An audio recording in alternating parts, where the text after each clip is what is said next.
अपनी माँ की गोदी में बैठा आदर्श अपनी बड़ी बहन आर्या से मोबाइल के लिए इसमें लड़ाई चल रही है और इसमें इनका साथ दे देती है इनकी मम्मी। अब ये मोबाइल पा जाते हैं। मोबाइल लेने के बाद हमको देते हैं भैया कार्टून लगा कर हमको दे दो। अब ये देना ही पड़ेगा। दोस्तों आज का हमारा प्लान है कि इंडिया गेट घूमने का। तो दोस्तों हम सीएसटी स्टेशन पर आ चुके हैं और कुछ मेरी बेटी मुझसे बोल रही है।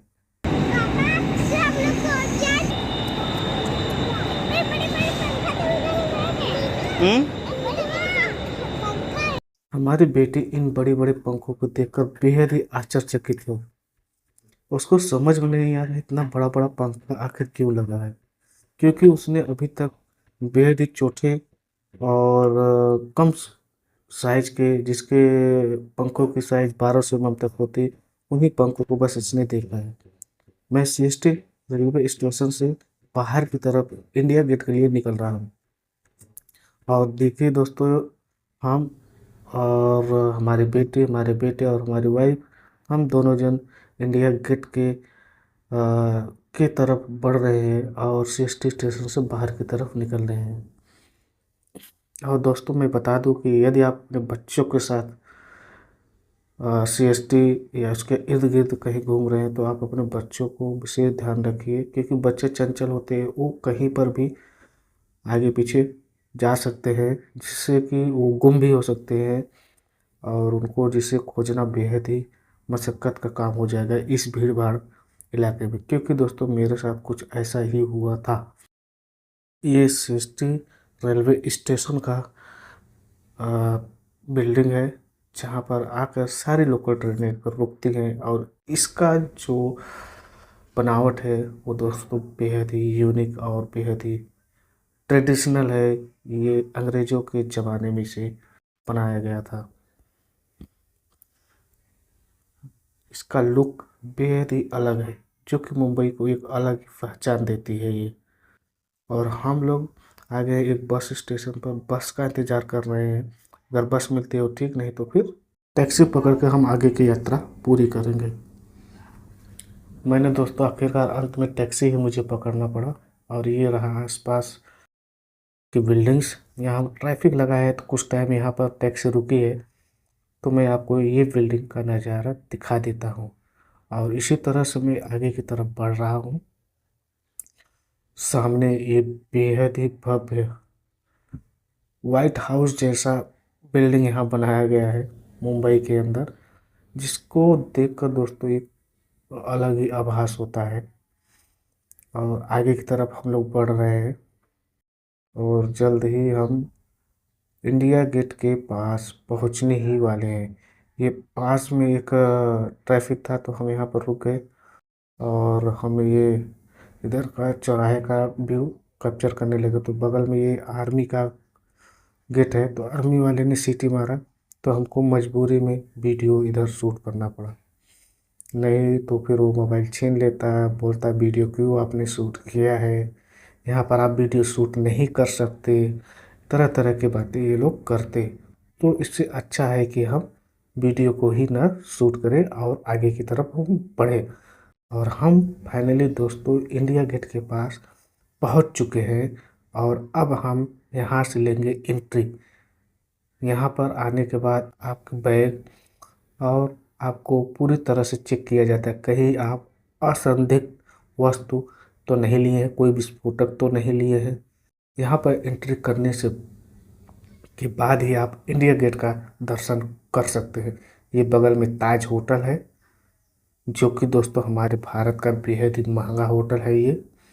और हम नीचे से ऊपर इंडिया गेट का व्यू कैप्चर कर रहे हैं। यहाँ पर अलग अलग फोटोग्राफी वाले भी हैं, तुरंत आपको फ़ोटो बना के दे देंगे एक उचित प्राइस, यानी उनका एक फिक्स रेट रहेगा। उस फिक्स रेट के हिसाब से आप जैसे भी चाहेंगे वैसा आपका फ़ोटो खींच देंगे। और विशेष बात यह है कि इनको मालूम रहता है कि किस जगह पर खड़े होकर आपका फ़ोटो लिया जाएगा, वह फ़ोटो काफ़ी अच्छी आए।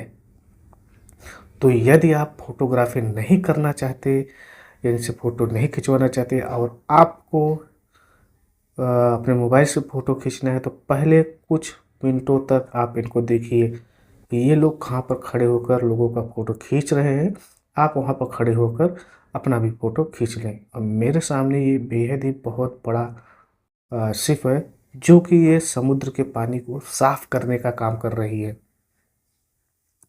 मेरी बेटी इसको देखकर काफ़ी आश्चर्यचकित रह गई। इसको लगा इतना बड़ा शिप यहाँ क्या कर रहा है।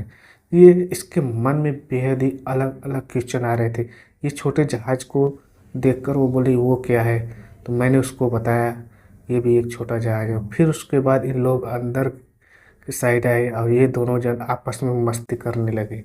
वो उधर दौड़ रही है और ये इधर ही, मतलब ये दोनों जन मिल करके एक कबूतर के साथ खेल रहे हैं और कबूतर भी इनके साथ मिलकर खेल रहा है। कभी इनके आगे आता तो कभी इनके पीछे जाता और ये भी उसके आगे पीछे घूम रहे थे।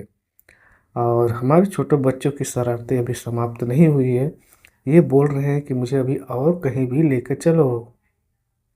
इनके मन में उत्साह बेहद ही अलग है। देख लीजिए आप किस तरह से वो दौड़कर इसके ऊपर चढ़ कर के देख रही है इस शिप को। मेरे मन में कहीं ये भी डर है कहीं ये यहाँ से गिर ना जाए, और यहाँ पर से गिरती है तो दोस्तों मेरे लिए बहुत ही मुसीबत खड़ी हो जाएगी।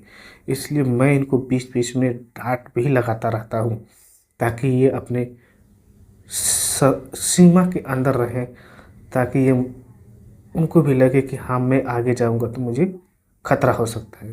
यहाँ पर फॉरेनर भी आते हैं।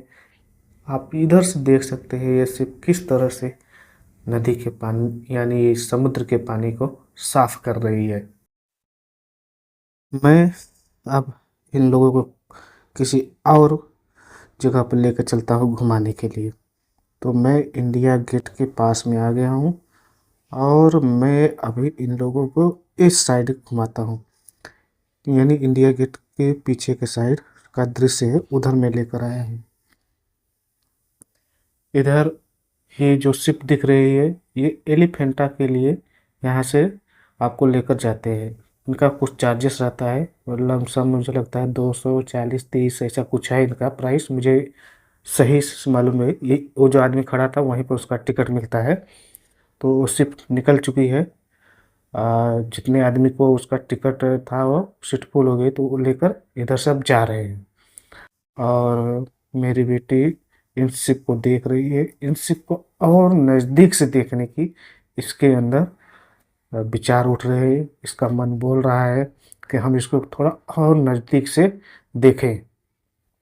तो ये इसका नज़ारा ले रहे हैं। तब तक मिलते हैं अगले ब्लॉग में।